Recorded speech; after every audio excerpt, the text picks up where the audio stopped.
Welcome to the Terrible Podcast with your hosts from SteelersDepot.com, where you can find all your latest and greatest Steelers news. It's Dave Bryan and Alex Kozora, always lit, talking Steelers. And now, here's Dave and Alex.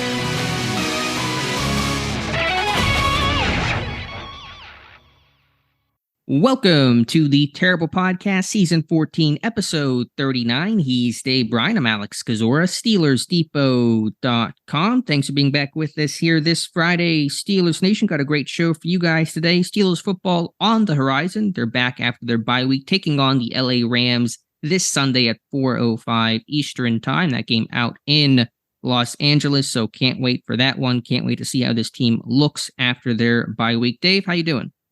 Happy Friday. I got to watch a little bit of football last night with that Saints-Jaguars game. That ended up being pretty entertaining. Going to be an interesting Friday past us doing this podcast, because I think we're all going to be in tune of watching what happens with the injury report. And obviously, it's going to be interesting to maybe watch some of this toothpaste get put back in the tube, so to speak. But hopefully have an exciting show for everybody today with a Rams beat writer on today, and get everybody help, or at least try to help to get everybody ready for this game on Sunday out in LA. And that Rams beat writer is going to be Stu Jackson, who writes for the team website. You can follow him on Twitter at StuJRams. We'll talk to him in just a little bit, get his perspective on how things are going out there out west. But Dave, let's start with the Pittsburgh Steelers. And as you mentioned, the injury report and the Wednesday report was good news across the board. Basically everybody besides Nick Herbig was full. They were healthy. Good times were rolling. The good times slowed down a bit on Thursday with two notable names on the injury report. That is TJ Watt, who did not practice with a heel injury, and Pat Freiermuth, who was full on Wednesday, limited on Thursday with the hamstring. He's been battling that kept him out of the Week 5 game that he injured in Week 4 against the Houston Texans. So the sense that I've gathered so far, and again, it's just my outside perspective trying to read the tea leaves, is that Watt doesn't seem serious. Freiermuth, though, when you go from full to limited, you're working backwards, coming off that soft tissue injury, that hamstring injury. That's a cause for concern. Yeah, it is. And I'm not worried. We'll obviously see what happens. I've said that before. I'm not worried about so-and-so. Famous last words. Yeah, but what?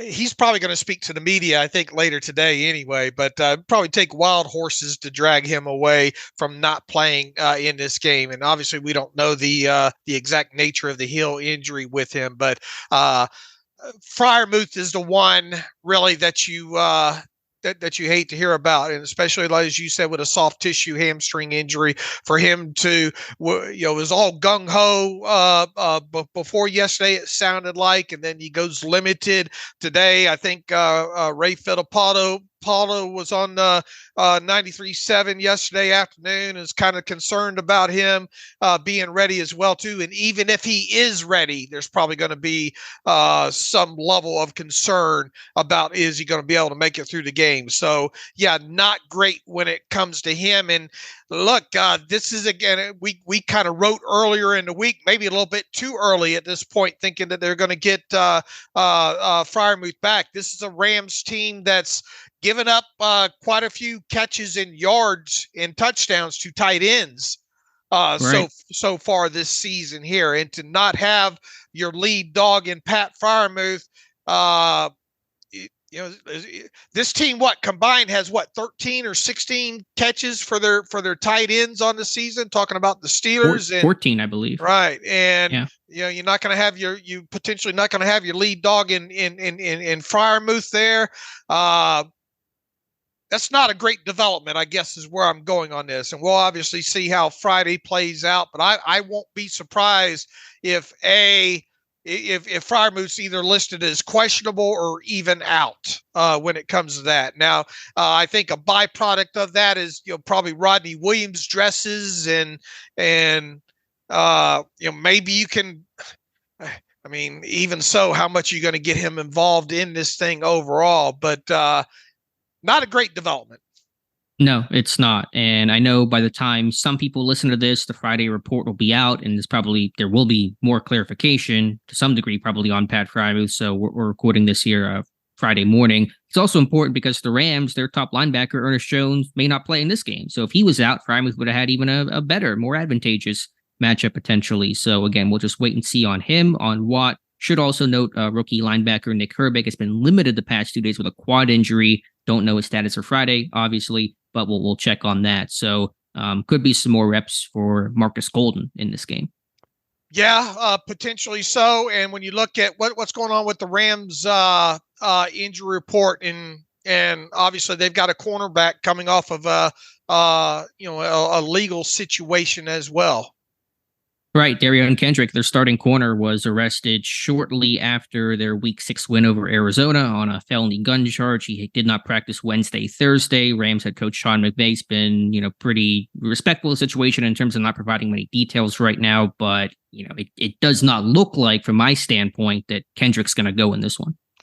Yeah, we'll definitely see, and that would be obviously a pretty significant blow for them. Yeah, it would be. And then again, their top linebacker, Ernest Jones, did not practice Wednesday, limited Thursday with a knee injury. So Friday, I think, is going to be a pretty important day for him. But for Pittsburgh, there is still good news overall. Many guys expected to return. Presley Harvin, Deontay Johnson, Anthony McFarland. Now Johnson and Ant Mac are on IR, so they'll have to get activated and actually put on the 53-man roster. That will come on Saturday. James Daniels should get the starter right guard after missing the past 2 games. And Dan Moore Jr. has practiced in full all week long, fully expected to play. And I think at this point, Dave, he's going to be the starter in this game, and Broderick Jones will go back to the bench.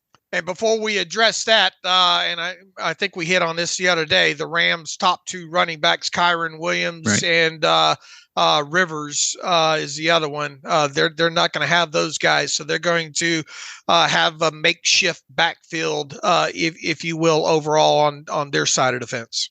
Yeah, it's going to be the rookie Zach Evans and veteran Royce Freeman, Myles Gaskin, potentially even Darrell Henderson got put on the practice squad. He'd have to be elevated. My guess is that Evans will do some more rundown type stuff. I think Gaskin's pretty solid as a pass protector, third down type of guy, and Freeman might be a combination of both. So I think regardless of who the actual starter is, you're going to see probably a pretty heavy rotation and committee out of the backfield. I think you would be correct there.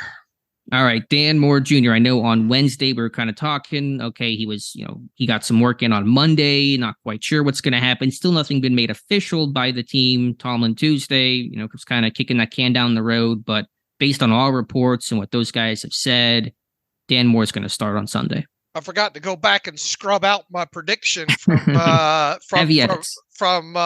last podcast.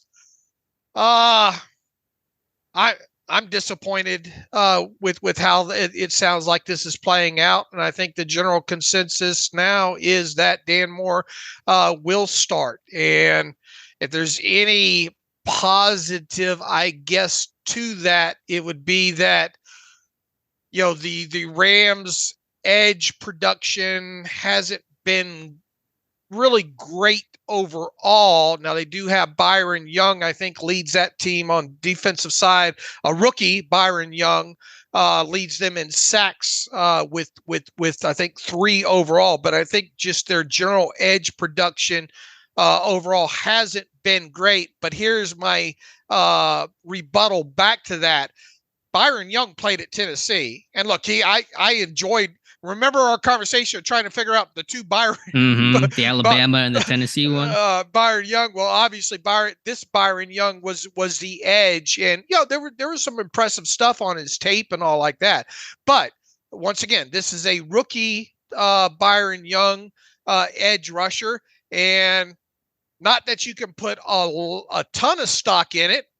But Tennessee played Georgia last year, Alex, and there was some kid played at left tackle for Georgia last year. I think his name was Broderick Jones, and they did move. I went back and thumbed through that TV copy of that tape real quick, and Byron Young didn't play 100% of the snaps, and then he did flip from side to side, but I thought Broderick Jones handled him very well when lined up against him. And for either I know people say don't quote PFF and all like that. Whatever. If you want to stop listening because we quote PFF grades, so be it. Whatnot. But Byron Young had his worst overall defensive grade of last season against Georgia last year. Now, that obviously wasn't caused just by Broderick Jones. I guess what I'm getting at here is if you can't let your rookie go against their rookie, and I think pretty much Byron Jones has been lining up on their right?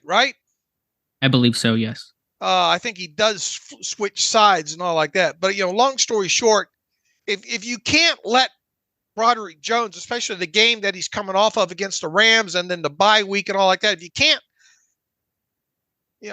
is this just a Mike Tomlin? I'm going to give Dan Moore one last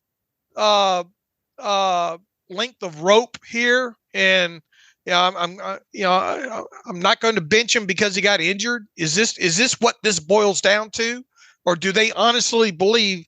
And once again, like we said the other day, we don't know what happens behind the closed doors. If maybe he's not, Broderick's not picking up some things that he should be picking up, or what. But to me, it feels like the wrong decision. I get that. You had said, well, let me answer it this way. I don't think it really matters who they were playing this week in terms of the calculation of who would start. If anything, okay. and Chris Hope spoke about this, that whenever he played for Tomlin at the end of Hoke's career, that Tomlin would always say that he doesn't generally believe in guys losing their job due to injury. That is certainly debatable, but that seems to be the reason why this team did not have seemingly any intention of benching Jones or benching Moore, before he got hurt. And so he's healthy. He's going to be back in the lineup. So that seems to be where it's coming from more than the opponent or anything like that. You said you were disappointed by the decision, but are you surprised by the decision? I am a little bit too, because I also helped Joe Clark pull the history of first round draft picks with the Steelers going all the way back through Tomlin's era through 2007. And, early on in the Tomlin regime, you had, obviously a lot of defensive players, I think, drafted overall within those first several years there, technically non-injury related missing games. I think you have to go all the way back to Cameron Hayward, right? For assuming Broderick Jones doesn't play hardly any snaps this week. You have to go back to, I think, Cameron Hayward to the last time that a first round draft pick through the first 6 games of any season. This is a few snaps for a first round draft pick. So, what does that say, especially when you're talking about the guy that he's competing against? Sure. I mean, it's a little bit different because obviously it's more black and white. Either you start and you play or you don't. It's not like a linebacker that rotates in or a receiver that rotates in or a safety or something like that where there's a sub-package component to it. I personally want this team to start Broderick Jones. This felt like the great opportunity. Again, you feel bad for Moore getting hurt, but Jones had played well. This was the chance to really just, turn that page and turn things over to Broderick Jones. I think Pittsburgh's calculation is that, yes, Moore struggled early in the season before getting hurt. And yes, the PFF grade is really bad. Not that Pittsburgh cares about that, but you also understand he faced some really, really tough, top end pass rushers. Nick Bosa, Myles Garrett, saw more Max Crosby in week 3 than what you typically see because they moved him around more than they usually do. So I think Pittsburgh's calculation is that, yes, Moore didn't play well in those games, but he's also facing some of the best pass rushers in football. Okay. But the tape is the tape. Sure, I understand. I wonder if the calculation is on a more minor point, and I've harped on this a lot, maybe too much, but the backup right tackle situation, it feels like they want Jones to be they're more comfortable with Jones being the backup right tackle than they are with Dan Moore being the backup right tackle. Because whenever a core 4 was out with in concussion protocol, it was Jones getting all those right tackle reps, and Moore talking about how Jones is more athletic, more comfortable at right tackle. I wonder if that's playing a small component in this as well. Yeah, my goal is to win the game. Sure. I'm not defending it. I just wonder, I think that's not the primary reason why this is happening. I think it's for the other reasons that I cited, but I just wonder if that's a small element of things as well. I mean, coming coming out of or coming into this week. I mean, you asked me if I'm surprised. I am a little bit surprised. Are you surprised? Not really. No, just seeing how this team operates, and based on Monday, where it kind of felt like if Jones was going to be the guy, he would have been getting a lot more reps than he appeared to be getting. All right. Well, it certainly seems. I mean, nothing we say, or obviously we do. You know, we analyze and we put our opinions out there and all like that. And I mean, how good a game does Dan Moore have? What's going to be the conversation next week? Just it depends how Sunday goes, I guess. If Moore plays well, then that talk probably goes away, just because the decision's been made and there's not much else to really add to it. If he struggles, then we're going to have that front and center, I'm sure. I mean, and look, based on the talking about the edge rushers and all that, look, Aaron Donald is your main concern, really up front when it comes to that Rams defense. I guess what I'm getting at is man, Dan Moore better grade out have his best game of the year against the guys he's going against. Right. There's no excuse. You're facing a rookie, or they don't have, like you said, they don't have any really top end edge guys. Yeah, Michael Hoke. I mean, he's okay, but I mean, does he? A lot of people don't even know who he is. Yeah, interesting guy. Michael Hoyt. Like they're kind of the DeMarvin Leal in the sense that this guy lines up all over the place and walks around a lot. Not as athletic as Leal, but he's an interesting guy. But he's not Myles Garrett or Nick Bosa or anything even close. So Moore needs to play well. There's no getting around that. All right. So if Moore plays well, does he stay the starter? Yes. Okay. What would be the rationale? I mean, from Pittsburgh's standpoint, I'm not advocating that for it necessarily, but I'm just saying, like, if they're starting him now and he plays well, then of course they're going to continue to start him. What would have to happen for Dan Moore to get the hook in this game? It's a good question. I don't know. I don't think he would get benched in the middle of the game unless it was just such a disaster. But if he did not play well, then that conversation will open up for Week 8 against who is at Jacksonville. All right. I guess this is a long way of saying my guess the other day was wrong. There you go. Now, I think Jones should be the starter. I'm not defending the decision that the team has appeared to have made, but I'm less surprised by it overall. All right. Well, I hope it works out for them. They need it to this week for sure, because if they don't, and if Moore has another one of those kind of just average or games overall and gives up, several pressures and God forbid a sack or two or whatnot, then this is going to look really, really bad. It will. It does sound like, and we'll see for sure Sunday, but it does sound like Joey Porter Jr. will at least play more than he was the first month of the season. So if there's any consolation to the rookies not playing, it seems that Porter will get more playing time. Yeah, but we shouldn't be celebrating just half end of this, I know, just a little sugar. Look, I hope Dan Moore plays his ass off, and obviously has a great game, but it's curious decision in my opinion. Understood. All right, let's go now to the coordinators. It was Teryl Austin, Matt Canada speaking yesterday. Less to talk about there. Coming off the bye, there isn't a game to react to. Just more optimism offensively about getting Deontay Johnson back. And at the time, thought Pat Freiermuth had a good chance to play. Again, we'll check his status on the final injury report today. But Canada hoping that at least Johnson's return, the element of some speed and some playmaking, can open up this offense.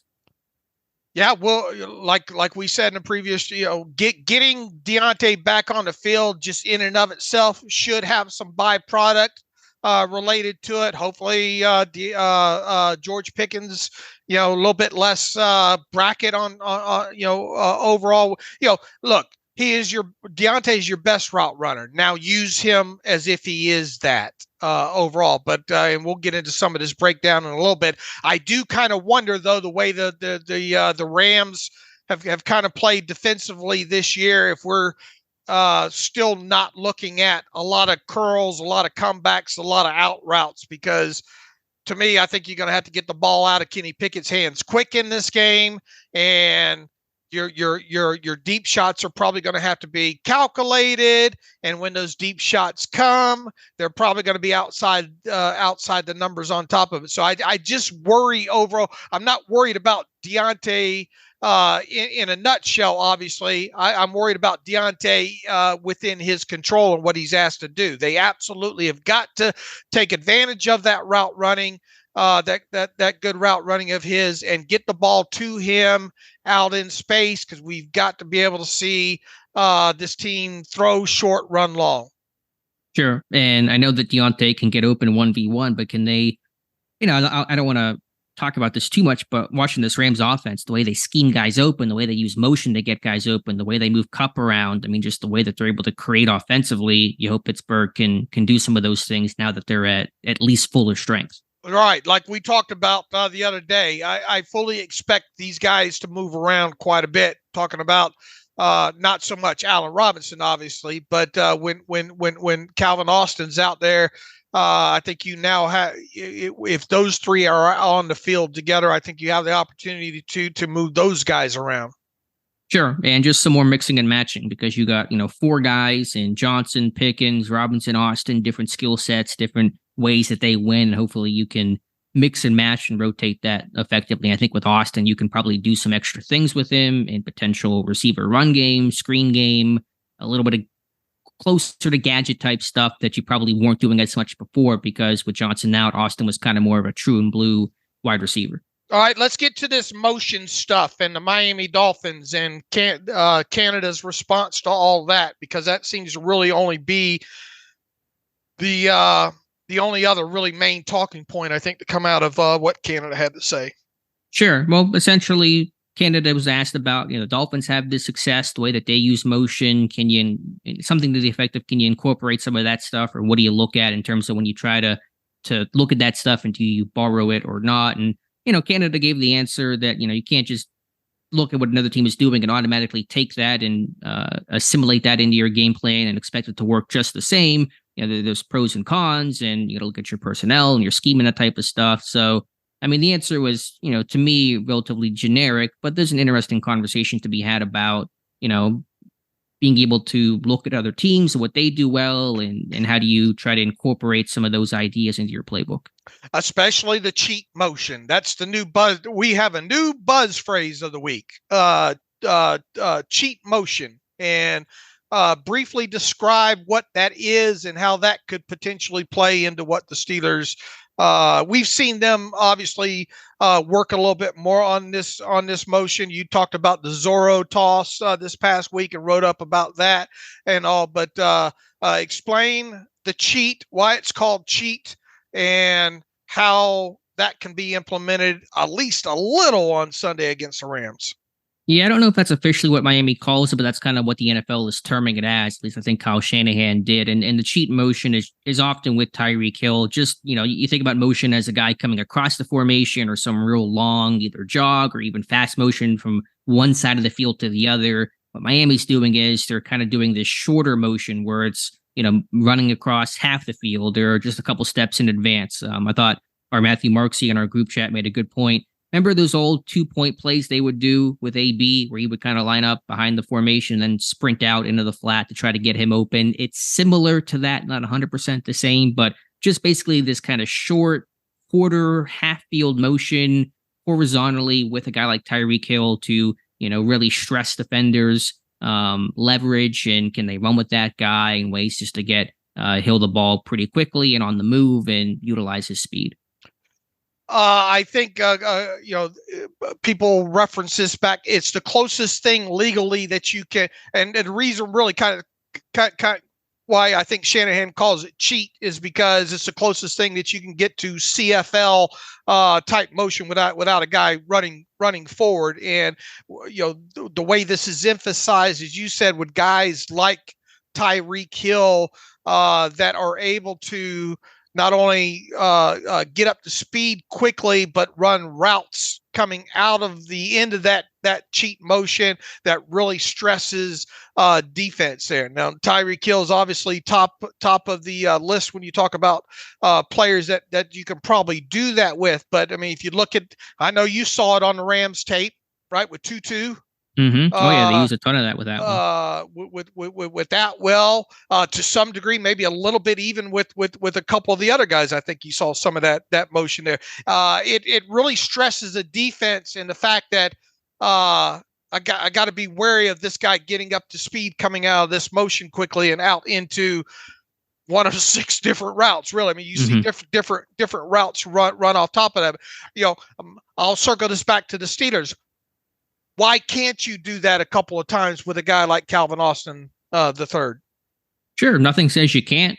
I don't think it's something where schematically or, conceptually you're unable to do it. Now you have to work on plays that are built in off of that. So if you're kind of adding stuff on the fly, you want to rep that, make sure guys are comfortable. And there's probably some unintended consequence to that I'm not thinking about in terms of your formations and how it affects other guys, that type of stuff. But no, nothing says that you are incapable of doing that. That's kind of a small wrinkle. It's not a wholesale change that would be required to your offense. Read off Matt Canada's response to that question. Sure. Let's see. Read the question and then read off his response, please. I don't have the exact question in front of me verbatim, but I think I have it here. Okay, I have the response. If you want to go to the question first. Was there something? Let's see. No, what? I'm having a trouble finding it. Let me read the answer, and if you can get to the question, then we'll kind of Tarantino this thing and work backwards from it. Was asked about Miami, just generally speaking. Quote, they're doing great. Hats off to them with what they're doing. And I don't think you can just jump in and see something and put it in. I think that's not something that you can do. But obviously, guys are looking at copying certain things that they're doing. Went on to later say, it's all just kind of what you want to do and how you want to do it, and doing enough to help your guys make plays, but not doing too much to where they're not in their comfort area and can't play as fast and as loose as they need to play. And so again, that's, when you add something in, does it work? Do your players work with it well? Does it work into your scheme well overall? So it's a more general answer of just, walking that line between adding plays and new concepts versus is there an unintended consequence to it? Right. And I think the key thing there to maybe focus on is without doing too much where they're not in their comfort area and can't play as fast as loose as they need to play. I mean, that is kind of generic. Here's the question for that answer. You obviously did a lot with at snap motion, including the time you were here at Pitt. With what Miami is doing with Tyreek Hill now, seems like it's something different almost 60% of the time, talking about Miami and kind of their use of motions overall, I guess. Is it just as easy to say, hey, why doesn't everyone do that? Is it specific to their personnel? And what are the challenges of trying to implement that amount of motion? So that was the kind of question there. Look, as far as copying what you see to some degree, I call BS on that, because look, it was even a couple of weeks ago, right, that we saw the Detroit Lions do something kind of on a not necessarily a gadget. Well, it's a gadget, I guess, of some degree. And then later that evening, we saw the 49ers pull out and run the same damn thing. All right, Dave, sorry to interrupt that thought. We'll talk about Canada here in a moment, but some breaking news, just bouncing off our conversation we had just moments ago, that according to NFL Network's Tom Pelissero, Steelers tight end Pat Freiermuth is expected to miss the Rams game. He has re-aggravated that hamstring injury, and he could miss additional time.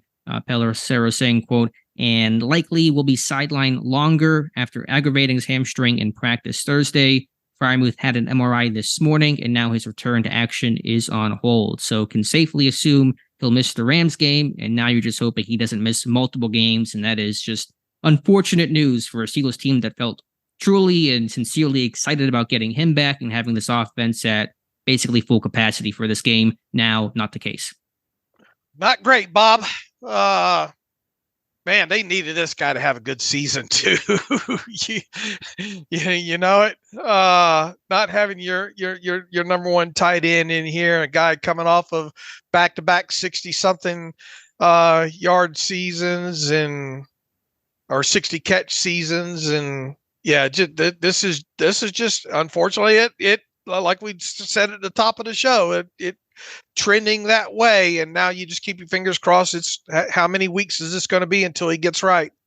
Right. So he's not going to 60 catches this season. I'll tell you that much right now, unfortunately for him. And he wanted a big year for himself, talking possible contract extension, the way the tight end market's heated up. But obviously for a Steelers offense that needs as many weapons as possible.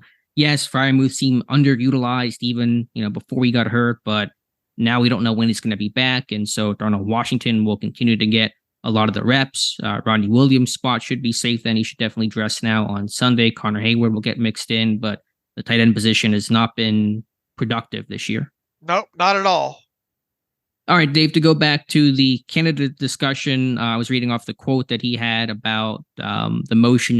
Did you find the original question about? I gave you the quote. I mean, what's your and we talked about how I left it off to you about how the 49ers took that play that the Lions had during the game.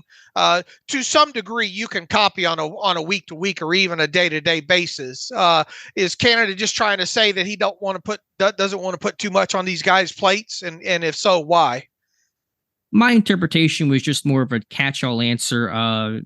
You can't always just copy and paste what another team is doing. You borrow things. And listen, Pittsburgh does that. They borrow. We've talked about that many times over the years. They've taken ideas and concepts, and they've done that this year with the Zorro toss and this kind of 4x1 flare out, plays that's become really popular in the NFL. And so there's always elements this team and others have taken, but you can't take a whole game plan and just apply it to your current team and current situation. No, I'm not talking a whole game plan. I want to see some cheat motion out of Calvin Austin III on Sunday. Sure. I mean, we'll see. I don't know. And without Freiermuth now, you damn sure better be thinking about something like that, ways to get the ball in Austin's hands. Right. There, I think, are more opportunities to do that with a fuller deck at wide receiver. So is that cheat motion? Is that something else? There's a variety of ways and things, and it depends on how well you practice it and if guys are comfortable with it. But again, there's nothing that says they can't or shouldn't or are unable to put in this cheat motion. All right. What did you think about Canada's comments, kind of downplaying the meeting that he had with Najee Harris? Harris seemed to talk that up pretty good whenever he spoke to the media on, I think that was Wednesday, that he and Mason Cole watched film. They went to Canada, went to the coaching staff. They were going to put some of those ideas in. Canada said, yeah, this stuff happens all the time. It happened last year. Really didn't seem to make much out of it. I would like to think that stuff happens on a week-to-week basis. I'm sure it does. It probably just a bit more so with a bit more focus and time when you have a bye week. Sure.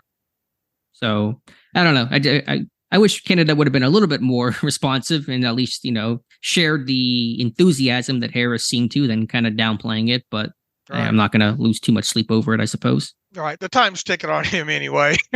Yeah, that's a fair point as well. All right. Teryl Austin, not a whole lot new there. He echoed Mike Tomlin's thoughts, not worried about Minkah Fitzpatrick's lack of splash play, says they'll come, cited the law of averages, that eventually it's all gonna work out. Talked about trying to juggle his role and how it's a bit different this year. Tackling must be better. He's talked about that. Grady Brown, the DB coach, has spoken about that. And then on Joey Porter Jr., just kind of the more of the same. But yeah, he's getting better. We'll just see what Sunday holds in terms of his role. We need them law of averages to kick in this week with Minkah. Yeah, for sure. Big time, because they're even without the Rams having their top couple of running backs there, they sure are blocking things up, especially in this coming out of that second half of that game against the Cardinals this past week there. And man, Kupp just looks absolutely, and Kupp spoke to the Rams media late yesterday afternoon. What a bright guy that is. And Puka is having obviously a great year. They found ways to get Tutu involved in this thing.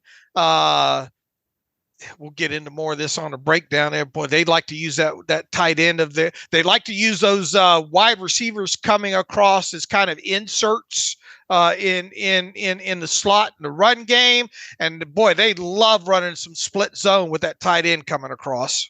Yeah, or the receiver. Puka Nacua has been part of that. And the issue with split zone is when you do it with a tight end the way that Pittsburgh does, that guy's always wide off. And so his alignment always tells you he's almost 100% of the time going to pull across, either on play action, but it could be, actual split zone. And so what teams have done, and the Rams are part of that group, is they're using receivers to do that with some more motion that kind of hides that a bit better pre-snap. So little things like that to try to give you an edge in the run game. Right. They use a lot of motion. They use a lot of 11 personnel. Yep, absolutely. Anything else from Austin that he said that caught your attention, Dave? No, just would like to see once again the law of averages kick. They need big games out of their. It feels like they're going to need more splash in this game. Yeah, but also probably just. Are you saying for Pittsburgh's offense, defense, or just across the board? Well, I'm not expecting a lot out of offense splash wise. They're going to need their defense to make a couple more plays. Yeah. That's what happened in 2019 when they won. That's how they won that entire season, but also in that Rams game with that Minka scoop and score there. So I think it's a good time, Dave, to take a pause. We'll come back with our beat writer of the week. That man this week is Stu Jackson, who writes for the LA Rams team website. You can follow him on Twitter at StuJRams. We'll take a pause and come back with Stu. Okay, welcome back to the Terrible Podcast. It is Friday, and you know what that means. We have an opposing beat writer or member from the team's website who the Pittsburgh Steelers will face this week. Obviously, on Sunday, the Steelers will play the Los Angeles Rams out west in California. And thankfully, we are joined by Stu Jackson. Stu is the senior staff writer for the Rams official website at therams.com. You can follow Stu on the Twitter machine or the X machine, whatever we're calling it nowadays, at Stu, STUJ Rams. So with that, I think a first timer on top of there. Stu, welcome to the Terrible Podcast with Dave and Alex. Happy Friday. Hey, happy Friday to you and Alex as well, Dave. Appreciate you both for having me on. We appreciate having you on and taking time out on this busy Friday. Stu, big game obviously coming up. The Rams hosting the Steelers out west there. Things overall when the Rams and the Steelers get together haven't gone very well for the Rams, but this is obviously a different Rams team this year. And boy, when you look at I think at least outsider people that don't cover the team on a day-to-day basis, my thoughts on the Rams coming into this season were kind of mad what I've expected, but man, you get into here we are week 7 and their first 6 games, and I know they've dropped a few here along the way. But this is an impressive Rams team. What is your thoughts, kind of 30,000 view on maybe expectations to where this team is now entering week 7? Yeah, I think entering week 7, this is a team that very much has playoff aspirations. Not that wasn't always the expectation or the goal internally or externally, but it's a team that is very much at least wanting to secure, a wild card berth. I mean, obviously we'll see how the rest of the season goes. Like you mentioned, we're only in week 7, but the defense is playing better than I think most people expected, even with the amount of turnover on the roster. Offensively, the emergence of Puka Nacua really helped when Cooper Kupp was out for a while with a hamstring injury. And so between those developments and some other ones, they find themselves as a team that's very much in the playoff picture, however much of one there can be approaching the midway point of the season. Obviously, a couple of storylines when it comes to the Rams this week is they're going to be without their top couple of running backs in Kyren Williams, who really, man, the second half of that game against the Cardinals, I mean, just the Rams running game in general seemed to get on track overall, but they're not going to have their top 2 in Ronnie Rivers and Kyren Williams. Going to have, I think, Royce Freeman and Zach Evans and Myles Gaskin and even maybe an old friend in Henderson. We'll see what happens with a roster adjustment come this weekend here.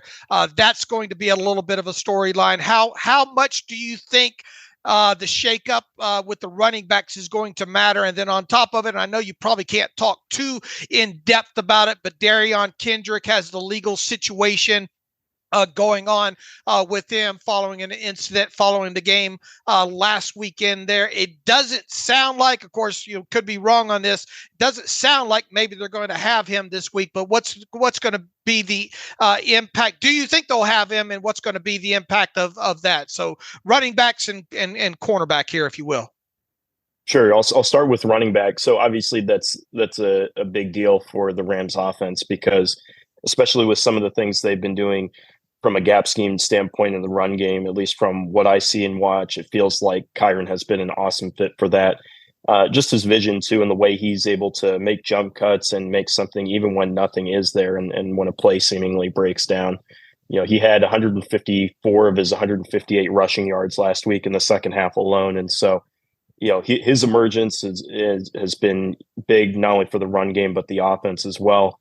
And Ronnie Rivers has really shown some flashes too, even when he's been in there a handful of times to spell Kyren. And so now you've got Zach Evans, Royce Freeman, and Myles Gaskin on the active roster. And then, like you mentioned, Darrell Henderson Jr. on the practice squad, which again, we'll see whether he ends up getting elevated or not. But, Sean McVay said this week that all four of those guys are possibilities. And so you basically go from having Kyren and Ronnie as your top two to now a potentially 4-man rotation where it's not exactly clear who's going to handle the lead duties or the bulk of the carries. And so it's going to, or it's created a different wrinkle than I think, maybe they anticipated or expected coming into this week as far as game planning for that Steelers defense. And then as far as Darion Kendrick goes, Rams are still in the process of gathering information for that. And Raheem Morris, the Rams defensive coordinator, said the other day that, ultimately it will be head coach Sean McVay's decision as to whether Kendrick plays on Sunday. And obviously a decision hasn't been made there. So that's kind of where things stand with him. Do you have a sense which way that might go, or is it just 50-50? Yeah, I truly have, no sense of which way it goes, honestly. Okay. If Kendrick does not play, though, who's going to fill that spot? I'm not sure who that next man up is going to be for them at outside corner. Yeah, it could be Trey Tomlinson. I mean, he's the cornerback out of TCU who had a really great camp and preseason, but was getting a lot of those opportunities in most cases because of injuries during camp. And so, he might be a possibility. Duke Shelley, who's a veteran, could also get a look there. I mean, there's also a chance, Raheem Morris mentioned the other day that, they could, also potentially, move players around and rearrange the secondary to make up for that should he not play. But, all of those things, I guess, are kind of on the table should it come to that. Gotcha. Want to go back to the offense and Puka Nacua, who you mentioned earlier. I know that role has been somewhat reduced now that Cup's been back the last two games, but what made Nacua so effective? This rookie out of BYU, not many people knew about him, just balling the first month of the season. What about his game and fit in this offense made him so successful? Well, I think it starts with something that quarterback Matthew Stafford said earlier this season, where whether he's lined up and facing man coverage, one-on-one matchups like that, or even just facing, zone coverage, he's winning his matchups one-on-one, and he's been able to find voids in the zone really well. And when you combine those two things, that obviously makes it easy for a quarterback to look your way. And he also had the benefit of being a really conscientious worker. One of the things we kept hearing throughout the offseason was just how great he was at translating information from meetings to the practice field. And so when you can pick up the playbook that quickly, and again, you have the toughness and the aggressive hands and all those kinds of attributes he has, it makes it pretty easy, especially when there's a huge opportunity, like I mentioned earlier, when somebody like a Cooper Kupp is out for a little bit with a hamstring injury. It makes it easy for a quarterback to be able to trust you and know that you're getting to the right spots and you're going to be where he expects you to be when that ball gets thrown. Yeah, it's been a great start for him. Moving on now to that Rams offensive line. And Stu, I have to ask you about Kevin Dotson. I got to ask, can we have him back, please? Pittsburgh could use him right now. Assuming that's not on the table, Dotson obviously seemed to be playing very well for the Rams. What has allowed him to just so quickly assimilate into the system and play so well? Yeah, that's a great question, Alex. I think it seems like, again, like I mentioned about the kind of the gap scheme, the downhill nature of those blocks, and the aggressiveness that comes with that style of a run game. I think that's partially suited him and his play strengths and the way he likes to play. And I think also too, it's helped that he's gotten an opportunity because of Joe Noteboom, the Rams' regular starting right guard, being hurt. Obviously, when he first got here, that trade was so close to the beginning of the season that they had to bring him along slowly. But his teammates were really complimentary of him, and as far as just the work he was doing behind the scenes, and he indicated that it wasn't too big of a transition. There were just some little things from a communication standpoint that he had to really learn and pick up on. But once he got the hang of that, it was an otherwise seamless transition for him. And so, again, I don't know if it's anything beyond just the scheme and those things, but those things, especially when you have that and when that allows someone to get comfortable, I think that's what's really made the biggest difference and allowed him to kind of, like you mentioned, just step in and be able to perform the way he has.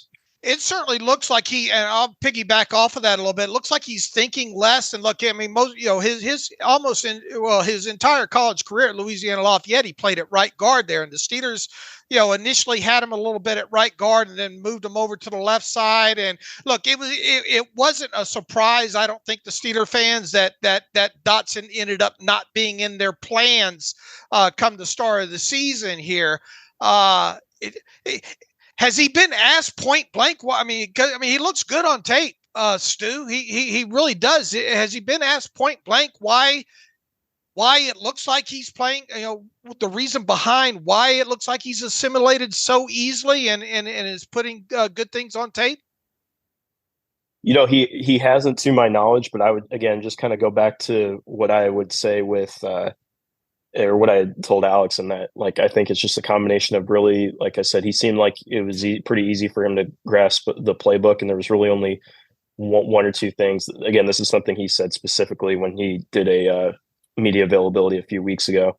It was really only a couple of things that he had to get down for him to feel really comfortable, and it sounded like it was pretty easy to pick up pretty much everything else when it came to the playbook and the scheme. And so, again, I don't know how much carryover there is as far as like what the Steelers are running offensively, at least maybe from a run game standpoint, to what the Rams are doing. But, and if that had a factor or not, but again, I think it just goes back to the fact that he only really had to get down, like the way that the, calls are communicated as far as his responsibilities at right guard for him to really, get to the point where he was really comfortable and felt good about where he was at as far as being able to play and get in there. I'm not so sure Noteboom's going to get his job. Noteboom's going to get his job back here. And Steve Avila seems to be simulating really well as well at the other guard position here. When it comes to Matthew Stafford, I would view his play through the first 6 games as probably being underrated overall. Would you agree with that? And when it comes to when Matthew Stafford, how the Steelers is the key thing for the Steelers defensively is to get Matthew Stafford to try to hold on to the football. Yeah, I would say, to your part of the question about, Stafford being underrated, I think there were probably lower expectations externally just because of the injuries he went through last year. And again, when you have changes to the offensive line and you don't know how that's going to look, all of those things can factor into how a quarterback is viewed. And so, I could understand that. But again, from as far as the quarterback that I watched and saw during training camp and whatnot, like he looked exactly like the Matthew Stafford. And I think a lot of people are seeing the Matthew Stafford that everybody saw in his first season with the Rams back in 2021. And, as far as making him hold on to the ball, I mean, I think with any quarterback, if they hold on to the ball too long, it's going to, make life difficult for them. But he's done a really great job of getting the ball out quickly. When there is pressure in his face, when he does hold on to the ball too long, I mean, he does take a sack at times, but, for the most part, he's been protected very well. And he's been able, like I said, to kind of get the ball out quickly and make throws at every level of the field and done a really great job so far. Stu, tell me about this Rams defense. We know Aaron Donald. It kind of feels like the rest of the group, to their credit, I think they've played well, but it has a major league, the movie kind of feel like, who are these guys kind of feel, but these guys are playing well and getting better. Christian Roseboom and Russ Yeast and Michael Hoyt seems really interesting. He's from Brown. He was a calculus tutor. Now he's playing linebacker for the Rams. Who are some non-Donald names to watch for defensively for Los Angeles? I think you got to go with Byron Young, the rookie outside linebacker out of Tennessee. His speed was the thing that was his most impressive trait. And when you look at what he's brought, not only with that, but how he's starting to figure things out from a pass rush standpoint, as far as not just winning with that attribute, he's been a really pleasant surprise, I would say. Not that,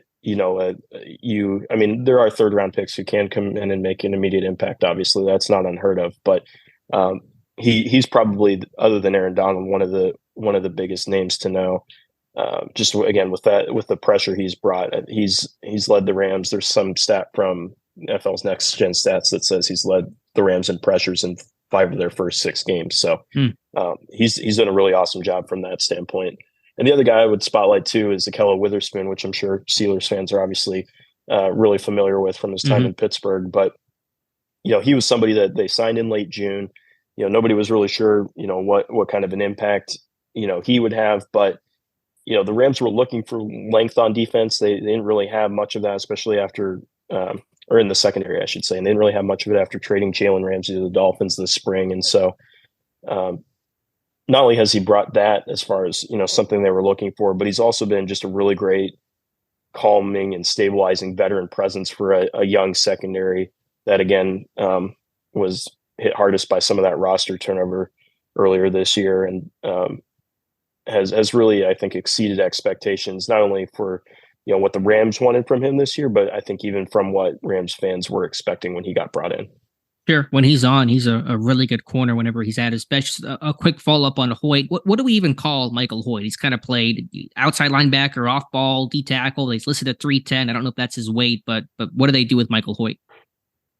Yeah, so I can understand why it might be kind of confusing with him, because he did originally begin his career as an interior defensive lineman, but because of the attrition as far as injuries and roster transactions last year at outside linebacker specifically, they ended up having to move him there. And so he's been starting opposite Byron Young at that other edge spot. And so he's an athlete, a dynamic athlete, and I think that's part of the reason why they decided to try him out there, because if they are going to ask him at times to drop back into coverage and things like that, he's got at least the athleticism to be able to do it. And so he does have a very interesting background, and that pairing has been really fascinating to watch. Like I said, him rushing alongside Byron Young, and really just him playing that position. Right. Clearly with whatever they saw from him, in that small sample size from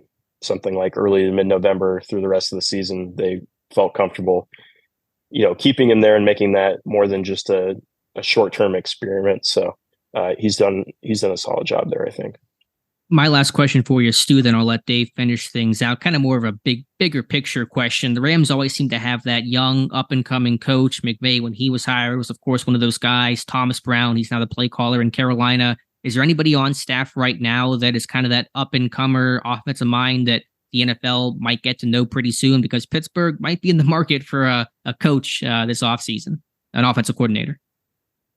Yeah, I mean, I don't know that there's anybody on staff that's maybe gotten the attention as far as like a Kevin O'Connell or a Matt LaFleur in the past, or a Shane Waldron and things like that. But obviously whatever they're doing over here and the offense that they're running, that's resonating with a lot of people, as you've seen with kind of the way that that coaching tree, not only with McVay, but obviously Kyle Shanahan as well, how that's kind of spread throughout the league. And so no names off the top of my head, but who knows, maybe by the end of the year we'll be that'll be a different story. I do know that Zach Robinson, the quarterback's coach and pass game coordinator, has has done a great job of working, with Stafford and all the Rams quarterbacks, and is somebody that McVay has always spoken highly of. Looks like the Rams defensively, Stu, are not giving up. I think Joshua Dobbs got him a few times down the field, past 15 yards, more in between the numbers. But I think overall, if you look at the totality through 6 games, they're not giving up a lot of deeper passes down the field between the numbers. Are you seeing the same thing there and kind of parlaying that into, the Steelers need to get that running game going, and specifically if the Rams are going to do those, 4 or 5 down fronts and kind of those lighter boxes, what is the best way for the Steelers to attack? To me, I think you got to go after Witherspoon and find out who he is and who he isn't, whether it be in the run game or in the passing game down the field outside the numbers. But what's the best way for the Steelers offense to kind of try to make hay against this Rams defense? Yeah, I think the Rams defense has done a really good job this year of limiting explosive plays, especially through the passing game. If you're able to hit on those like that, I would see that as one way. And there have also been times too, and I mentioned this on our Between the Horns podcast earlier this week, that they've had some difficulty covering over the middle, and so especially if there are guys, receivers with yards the ability to gain yards after the catch. That's something that is a how do I put it? It can be a problem at times, but they've still done mostly a good job of containing it. But obviously that's something that comes to mind, especially if Deontay Johnson is activated off of IR and ends up returning this weekend. Can they run to the edges against his defense, do you think, the Steelers? Or should they try? Should that be a focus? Yeah, I mean, there have been times where, on the edge, the Rams have, been maybe a little too aggressive and maybe moved too quickly and lost contained. So I'm sure that's a possibility if they catch them in those moments where, again, especially with guys who are, even though Hoyt's been playing for a while, but, still, inexperienced as far as playing edge in the NFL. It might be a possibility. We'll see. I know you probably can't give her, working for the Rams website and all, probably going to shy away from a score prediction in this one. So feel free to throw one out there. But if not, tell our listeners what they can find from you and the rest of the staff over at therams.com. Yeah, so it's just what you would usually expect, just day-to-day coverage of the team, podcasts, video, highlights, and all that good stuff. That's where all of my articles are, under the news section there. So if there's anything that Steelers fans are curious about from a Rams perspective that they want to read on before Sunday's game, you can find it there. All right. And if Sean McVay's wife goes into labor right before kickoff, is he staying? Is that the report that he gave out? Yeah, he said he's not going to miss a game. Like he said, him and his wife have a plan and all that good stuff. And so, yeah, he said it was kind of blown out of proportion. And so, yeah, no, he'll be there. Gotcha. Stu, we certainly do appreciate your time, and don't be surprised if some of our listeners jump on Twitter/X and hope. Thank you for your time there. First time, I think, on the Terrible Podcast. You did a great job, and enjoy the rest of the weekend. And as always, thanks for joining Alex and myself on the Terrible Podcast. Have a great weekend. Thanks, Dave. You and Alex too. Appreciate you guys having me on.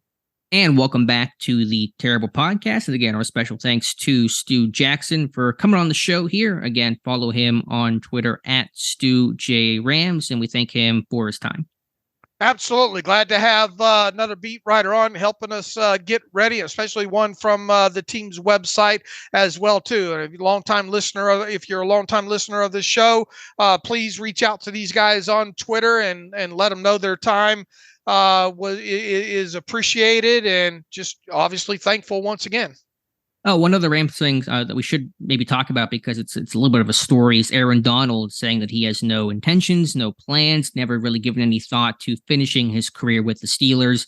To be fair, what was he going to say? Yes, as he's wearing a Rams shirt. So there's some of that at play, but that's kind of been rumored occasionally over the years, but it seems like there's no intention for the hometown kid to finish his NFL career in his hometown. Yeah, I mean, I want to say Father Time's ticking on him, but you look at the tape. Father Time's still got a couple of steps to make up with it. How old is Aaron Donald now? 32, I want to say. He's rumored to have been contemplating retirement. I think he's pushed back on some of that. I just look at the man, watch him at the podium, and this dude just looks like he's 25. I mean, his muscles have muscles. And he was another one that spoke to the Rams media yesterday. Just an impressive dude. Just like Cooper Kupp. Just a good salt of the earth dude. It was enjoyable listening. And he was asked a lot of questions about Pittsburgh and the Steelers and all like that. Still Rams. I mean, still a Pittsburgh fan at heart, except when they have to play him. And obviously he's 0-2, I think, for his career against the Steelers. So he's looking for his first win against the Steelers on Sunday in LA.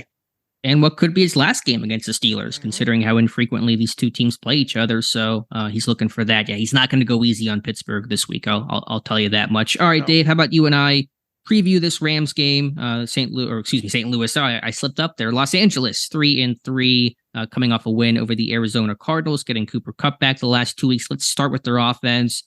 I thought really impressive schematically. The running game is going to be an issue for them, losing their top two guys in Williams and Rivers, but what they do with Kupp and with Nakua and Atwell, really solid top three guys. Stafford maybe not playing his best football overall, but still can make some high-level plays. This past game is something to certainly be concerned about. I thought he really played well. You know, this last game, I think top to bottom, he's played well overall. I think in general, he gets the ball out fairly quick. He knows where he wants to go with the football, where he does get in trouble, and where the Steelers need to slow this offense is obviously on early. Get him holding the football. That should be key. Get him in as many situations as possible where he has to hold on to that football more than 2.7, 2.8 seconds. That's probably going to lend yourself to the best chance of getting after him. Obviously, not at his age, not that very mobile and all like that. So I think you can maybe give up some contain options if it means potentially getting home to him in some certain situations here. Schematically, as we mentioned, man, a lot of 11 personnel. I don't see where that changes, even with the running backs and all like that. Them not having the full stable of running backs. So I think what you see is what you get there. Very impressed with how a lot of their stuff, for the most part, looks to be set up pre-snap the same.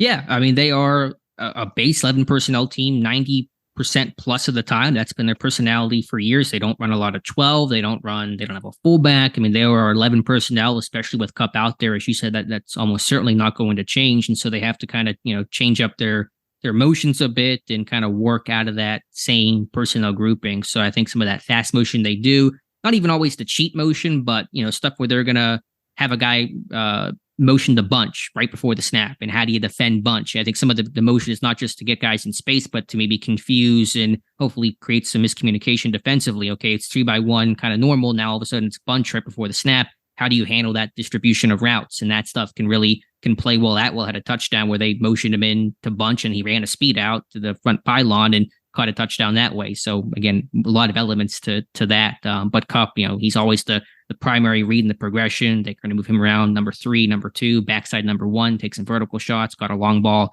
at the end of the half against Arizona that way. So you got to first identify Kupp and handle all that and work from there. Yeah, they do a good job just in general moving all their guys around in different spots, and that you're setting yourself up if you're not communicating well on the defensive side to have a bust. Yeah, for sure. So Pittsburgh has to communicate well in this game. The secondary What about has that? to play What better. about that? Did you come across that deep kind of out route to Kupp? and boy, Stafford's letting that thing loose right when Cup is sitting to come out of his break there. I mean, that guy, they can stretch the field in all areas, the middle and outside in some of those hole shots, if you will. Yeah, I mean, they got three. They have as good of a probably top three receiver group as almost anyone in football, maybe right behind the Bengals, but not significantly so, because Cup can win every level. Nakua's played. Nakua, what a job, what a gem he's been. And then Atwell is kind of a, he's not necessarily been used vertically a ton, but he's got speed and he's explosive. And again, that motion can be a headache. So there's a lot of different types of receivers to deal with there. They love any and all types of inside zone runs, it looks like, as well too. And I think Kevin Dotson looked phenomenal in that game against the Cardinals. I think top to bottom, he has played well. Who was their normal starter? I don't think their normal starter is going to get that job back. Joseph Noteboom. Joe Noteboom, at least the way Kevin Dotson's been playing as of late. They'll once again with the one tight end on the field, they'll run a lot of split inside zone and just inside zone in general. Now, one thing I think that sticks out with Kyren Williams is he was hitting it fast. He was not afraid to bounce. He was reading. He was pressing the back heels of his offensive line well, especially in the second half of that game against the Rams, and was bouncing properly and making guys miss. And boy, they're not afraid to go empty on offense. They're not afraid to put Stafford up under center on offense. They're not afraid to take we'll see how much that changes with the running backs to lining their putting their running backs out wide. Just a great overall schematic use of personnel on offense. And right now, I think their offensive line is playing really well, top to bottom. And they're utilizing all three. I think all three of their tight ends, right? Because Davis Allen got quite a few snaps in that Cardinals game as a blocker. Yeah, I mean, again, they're 11 personnel base, so I think they kind of rotate those guys. Higbee's their primary, but they got a lot of weapons overall. I think the big concern with them, obviously, is that run game. Can they sustain what they've been able to do with Williams? And they got to have this collection of backs that don't jump off the page at you. A 6th-round rookie in Evans and a veteran in Freeman, and Gaskin has never been a great runner. I think he's going to do more in the pass game and third down stuff in this game. So, in theory, if Pittsburgh can play better run defense, take that away, that's going to put additional pressure on Stafford and that offensive line. Look, last time they played Cup, they shut him down. They're not going to shut him down in this game. But can he's the guy. I mean, pick your poison here, right? Because Puka's having a good year. At will, they've been very creative with him in the passing game. But who's the main, especially with their running backs? It goes without saying you want to shut down a run game. Sure. But you just can't let Cooper Kupp go off on you. How do you defend him, though? It's going to be bracket coverage. I assume Minka's going to have a role in that. Is that going to limit some of his potential playmaking ability? You can't have Kupp 1v1. I think right. Peterson's going to see a lot of him inside, but you're still going to need to give additional help. I think so as well, too. I think you got to force the ball to go to guys like Puka and Atwell in the passing game. Sure. But those guys are talented, but obviously Kupp has to be the number one guy on the agenda. How good was their receiver group in 19? I know that's thinking way back, but they didn't have this kind of talent back then, right? In terms of secondary pass game options? I don't know. Your memory gets away from you a little bit, but looking back at it was a different quarterback. Yeah, you had Goff, obviously. Man, Todd Gurley was still in a Rams uniform in that game. Josh Reynolds, Robert Woods, and Kupp. Yeah, I would say this group is better. Woods was good back then, and Reynolds could stretch the field a little bit, but I think this group is better. They got more speed. That's for sure. Yeah, absolutely. And you just got to keep everything in front of you as best as you can. And Austin talked. We got to see a strong tackling effort in this game. You got to get Matthew Stafford in those situations in third down and second and long situations where hopefully you can get him to hold on to the football. If they stay on schedule with their running game with these collection of running backs, it's going to make for a long day, because you get into those situations much like Houston got into, where you're really guessing defensively on second and even third down situations. That's where the Steelers defense could potentially get in trouble here. And Stafford has been sacked a lot this season, 7 times his last 2 games. So I think maybe more the left side is where that's going to come from. Although obviously you have TJ Watt, but that right side of the line is strong with the Rams, with Dotson at right guard. I think Rob Havenstein at right tackle is one of the more underrated tackles in football. So that's going to be a big time matchup. A couple of Wisconsin guys. Guys. Yeah. And I previewed that ahead of the season. This is probably about the only one, once again, we talked not too long ago about, before the season, I looked ahead at the right tackles that TJ Watt was going to face. Not many of those in that preview have wound up facing TJ Watt, but this time you get a couple. So look, and these guys have obviously, I think, faced each other at least one other time, right? In 2019, but they should know each other fairly. I think top to bottom, though, I think their offensive line, especially in the second half of that game against the Cardinals, they've got some cohesion there, especially in pass protection. And you got this is going to be a lot of Larry Ogunjobi on Dotson, I would assume. Yeah, that's a great point. That's going to be some good battles there, and maybe some on their center, Brian Allen, who's a smart guy. I think it's a bit undersized, but he's been what they need him to be this year. So I think also the left side, who's their left tackle? I forget how to pronounce his name. Alaric. Yeah. Jackson. So Highsmith's got to make some plays there. Just by the way, looking at this 2019 game, the notable, we'll call them skill players for Pittsburgh: Mason Rudolph, the quarterback. Jalen Samuels had the most yards for Pittsburgh on the ground. Tony Brooks James played. Trey Edmonds got 4 carries. Nick Vannett had a catch. James Washington was the leading receiver. So it was a who's who in that 2019 game, Dave. Yep. Chris Myers called that game as well too, if I remember, for Fox. I remember that because I think he's a Rams fan, and it felt very slanted in the call of that game. But splash plays ended up being the difference in that one for the Steelers defense. Yep, that's for sure. I think the Minka scoop and score had a big one to do with that in that 17-12 Pittsburgh victory. All right, flipping over to the Rams defense here, Dave. I think it's first of all, it's kind of a who are these guys type of defense in terms of the names that aren't super recognizable outside of obviously Aaron Donald. But this unit has not been bad. I think overall they've held their own. I think they have. And overall, I think I watched quite a bit of the defensive reels on them. Up front, it doesn't seem like they do a lot of slants and twists and all like that. It's pretty much just pin your ears back and try to get after it. Is that kind of what your takeaway was when looking at them? They don't do a ton of that in run situations, but I thought they two-gap more than I would expect when you have an Aaron Donald. These guys actually are kind of more traditional, hold the point of attack and stack and shed, but they do it effectively. I think those guys two-gap pretty well. Yeah, as far as their actual pass rush goes, I didn't see a lot of twists and stunts and thing. Now they will blitz a little bit with a linebacker.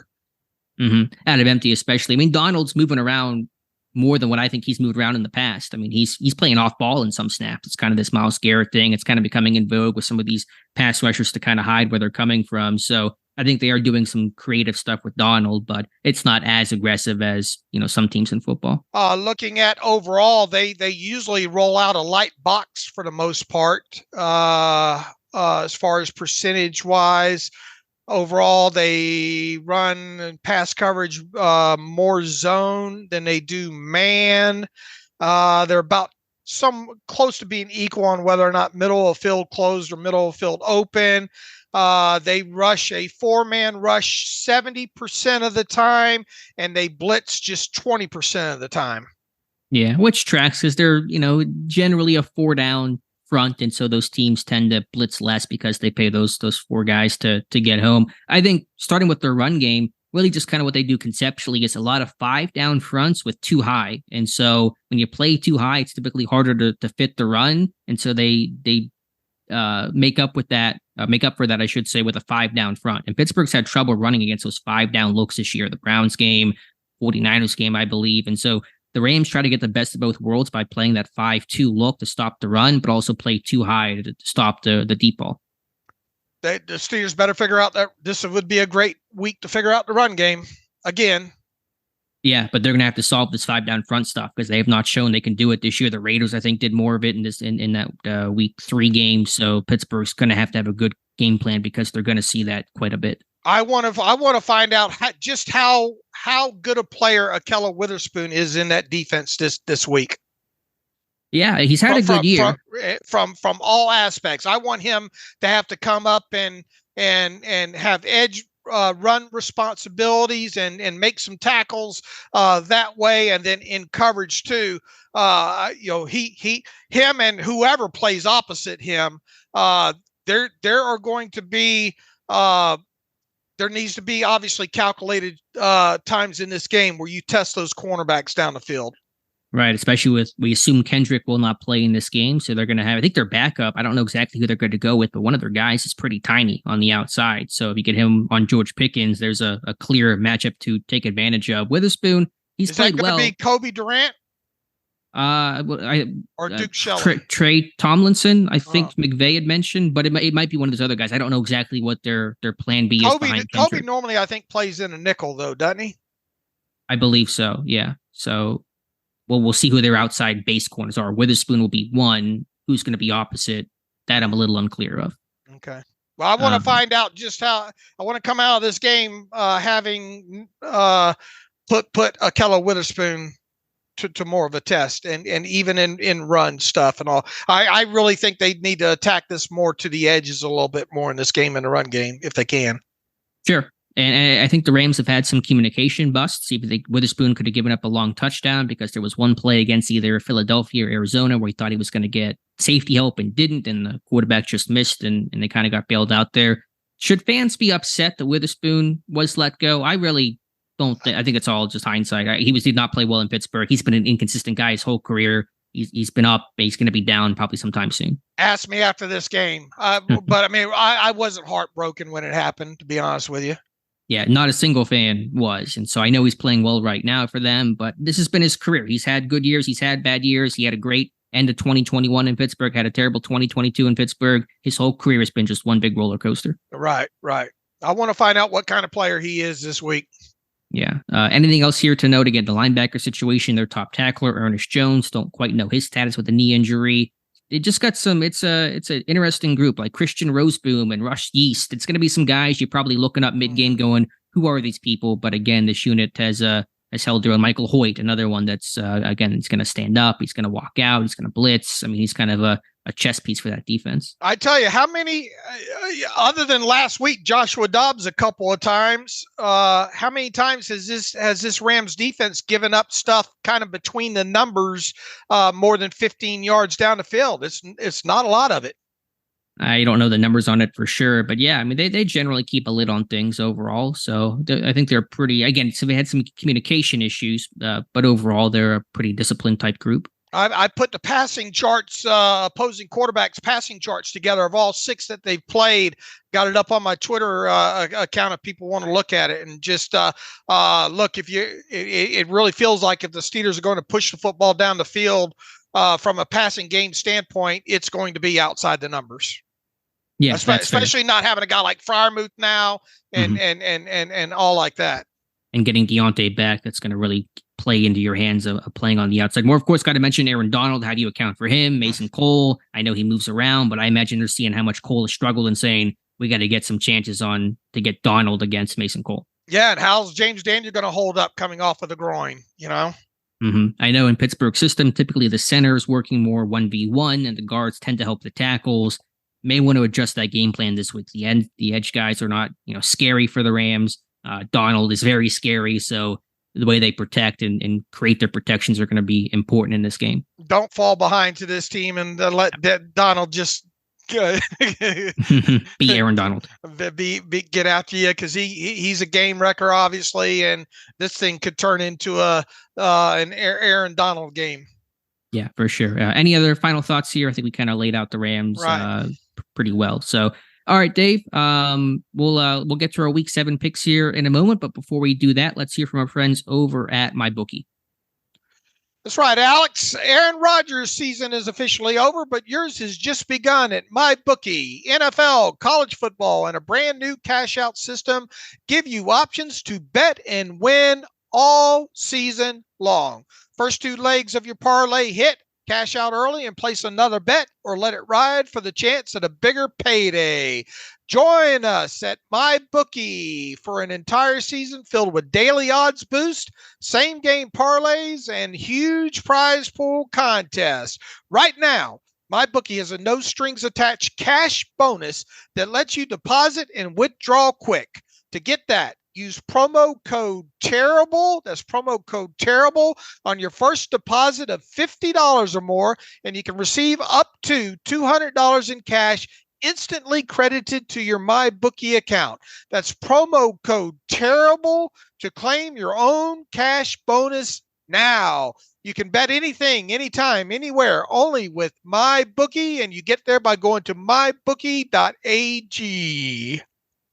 All right, Dave, and we are both 1-0 on the week here with the Jags in a crazy fashion, but still pulling out the victory over the Saints last night. I'm pretty sure, I don't know what my record was last week. I don't know if I got a game right last week. I was really bad, I'm pretty sure. So I'm hoping you got more than that right. But yeah, all right. It felt bad, but I don't remember for sure. But hopefully decent for week 7 here. All right. Hopefully we can help the folks out a little bit better with our picks this week. We'll start with the Cleveland Browns on the road against the Indianapolis Colts. The Browns road favorites by 3 points in this one.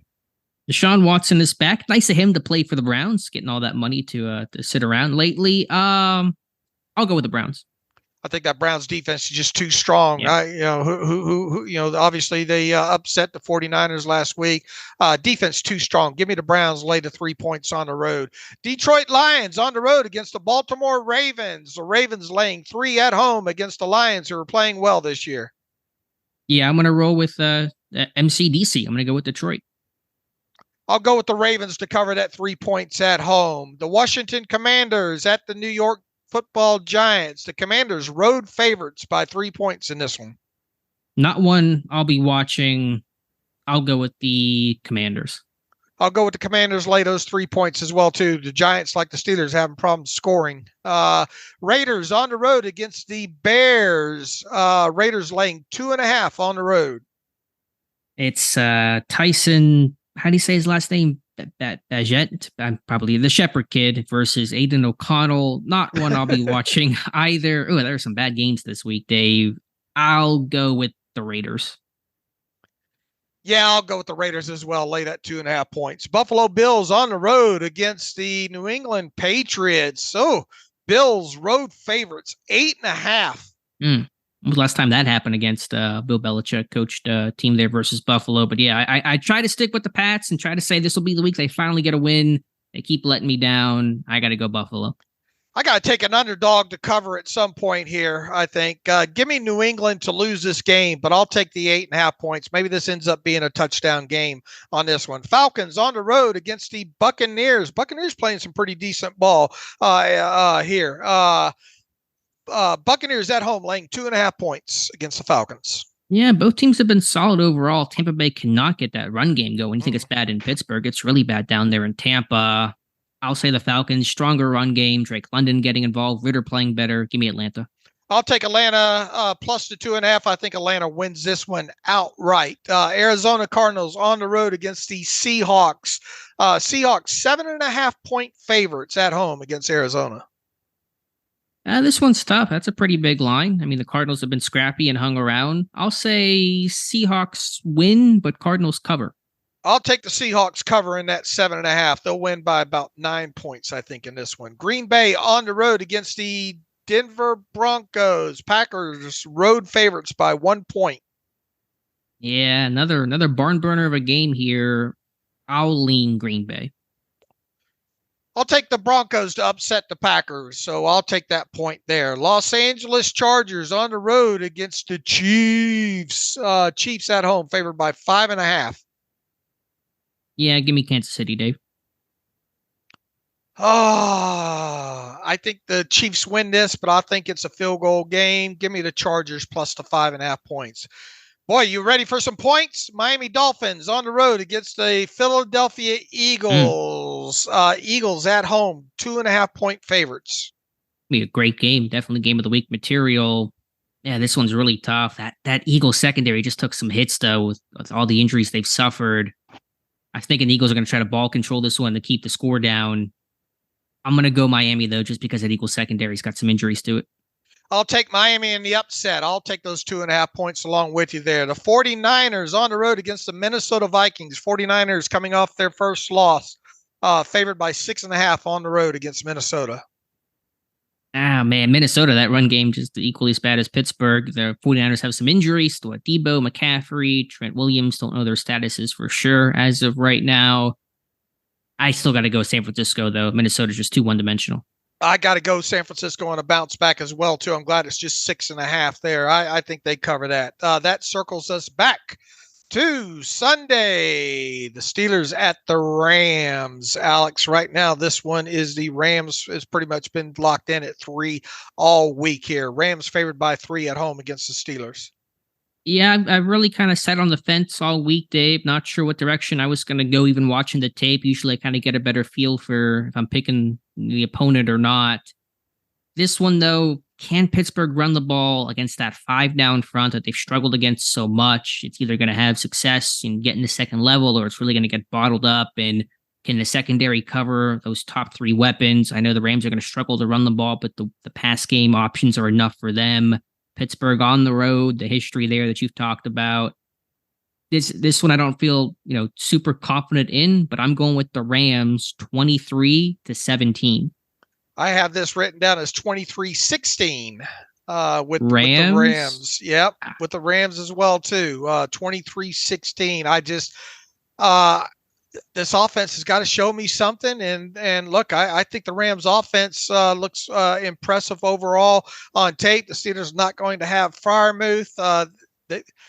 I'm going to have to see those bye week adjustments, Alex, on both sides of the football. I just think the Rams are a better coach team. I like their personnel top to bottom. I think they're the better team, and I got to see the Steelers either keep the score down to win this or bust out on offense. And I'm not convinced either of those things will happen. So 23-16 for me, Rams. All right, fair enough. Yeah, I think it'll be close. I just, can Pittsburgh run the ball? That's going to be the whole defining nature of their offense. I mean, I'm excited that Deontay's back, and that's going to help. And with Kendrick's status very much up in the air, that's an advantage. But I think I'm with you, Dave. They got to prove it to me in this one. Right. Same. All right. Should we try to knock out a few emails here? Yeah, let's get to a couple reader emails and close out today's show. All right, let's start. Bryce, ready to get back to Sunday football. Some thoughts. Mark my words, fans better get ready because there's definitely a path where the Steelers get things serviceable on offense after the bye. And Mike Tomlin signs up for more Matt Canada in 2024. Better get ready for that reality. If we even getting close into me and Alex thinking that Matt Canada will be in line to be the offensive coordinator in 2024, they better get busy. That's all I got to say about that.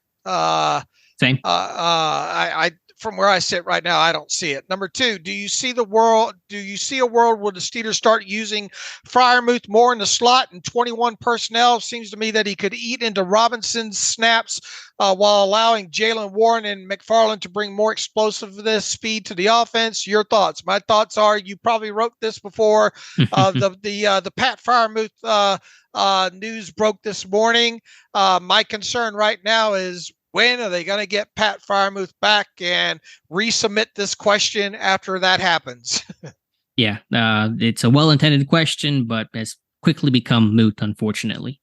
Hasm writes in, hi, Dave and Alex. Last year when we played Cincinnati, the second time, Pickens ran a beautiful sluggo route that broke through, I believe, for against cover 2. Pickett, however, missed him badly in the end zone.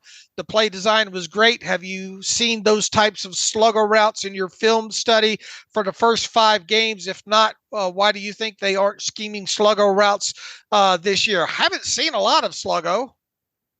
I can only remember one. I forget when it was run against Baltimore or Houston. It was relatively recently, but it was against zone coverage, and so it was completely ineffective. They didn't get the look that they wanted. They run some double moves with Calvin. Deontay's typically a better double move type of guy, and so he's been unavailable. But what game was it that they? Was it the Browns game? I thought for sure they were going to run a sluggo because they were running slants. The Browns were aggressive. They were jumping on him, got a pick off of one. Never ran the sluggo. So I can only remember one. There's probably been a couple more, but it has not been utilized too often this year. I'd like to see Kello have to face that a couple of times. Yeah. And again, Deontay back. Maybe you can definitely do more creative stuff route tree wise when you have a Deontay Johnson out there. Will they do it? It's a different question, but can they do it? The options are there. All right, Jeff Berg. I was wondering if you thought a swap of Rodney Williams for Gunner on the active game day roster and have him function as a quasi slot receiver in limited snaps, of course, and also play on special teams to make being active even more appealing. Jeff, I think kind of a byproduct of this Pat Freiermuth thing. I think Rodney Williams obviously stays on the 53-man roster. What's going to happen? Gunner's got to be gone, doesn't he? Jerry Dulac said he thinks it's a running back for McFarland, which we know is Igwebuike, but he thinks a safety is going to get cut, which has to be Elijah Riley, right? It's not Killebrew, and it's not going to be anybody else. So we'll see. That's all I can say is we'll see. Even so, will Gunner be up? Let's say Gunner survives. Is Gunner even going to be active? Well, now that Freiermuth's hurt, that's that. I don't know what you. I'll lean on your active and inactive predictions once the injury report comes out because I don't know, but. I mean, Williams, yeah, he's kind of that hybrid guy when he came out of college, but he's not worked in that capacity. And Olszewski offensive was kind of uses that gadgety motion type of dude that Williams can't do. So Robinson will play at the slot and Austin can play in the slot with Deontay back. So I don't see that being a fit for Williams. Yeah, I think the winner here might be Connor Hayward, using him a little bit more in the passing game, trying to move him around a little bit. Yeah. But we'll see on Gunner. I mean, Dulac thinks he's safe. Again, we'll find out by 4 p.m. tomorrow. Let's see if I got a few more here. Maybe looks like we've got through most of them. Oh, Andrew writes in, I don't know when to listen to articles started on the website, but 2 thumbs up. You should say it's an option on the podcast unless you did and I missed it. Andy, I have not mentioned that. Something we've been playing with there. If you go to look, this is more of what we view as an added value. We think for readers, we have a lot of people that listen to the Terrible Pod. I wouldn't say a lot, but we have a select group of people that listen to the podcast, but don't necessarily have time to visit SteelersDepot.com and read all the great articles. We understand life gets in the way within that. If you'd like now, and I'm going to be setting up its own page for this and also having its own kind of podcast, if you will. I think we're already starting to drop these kind of AI read articles into YouTube. Anyway, kind of be on the lookout for that. If you're a person that likes listening to the podcast, doesn't have time to read things on Steelers Depot, this is another option. Or perhaps maybe you like to go to Steelers Depot and you'd like the articles read to you. There's now a player at the top of every post that will do that for you. Once again, this is kind of in the early stages, development stages. We just put this into effect, I think, about a week ago there. Hope you guys are enjoying it overall. And if you are an ad-free subscriber to the site, you will get those audio versions you should get them ad-free as well too. We're trying to work out a few bugs with that as well. But I guess first and foremost, Andy, thank you for noticing and we hope you are enjoying that new feature to the site there. Yeah, good to hear that. Thank you for the feedback. And just by the way here, TJ Watt returning to practice Friday, so should be good to go for Sunday's game. So that's one piece of obvious good news. Absolutely. All right, Alex, anything else to add? We will be back on Monday recapping this game and everything else around the NFL. Obviously, as Friday progresses here, we'll have the injury reports out there and a lot of we got the scouting reports for both the offense and defense ahead of this game already up on the site. So make sure you seek those out on SteelersDepot.com. And anything else to add, Alex?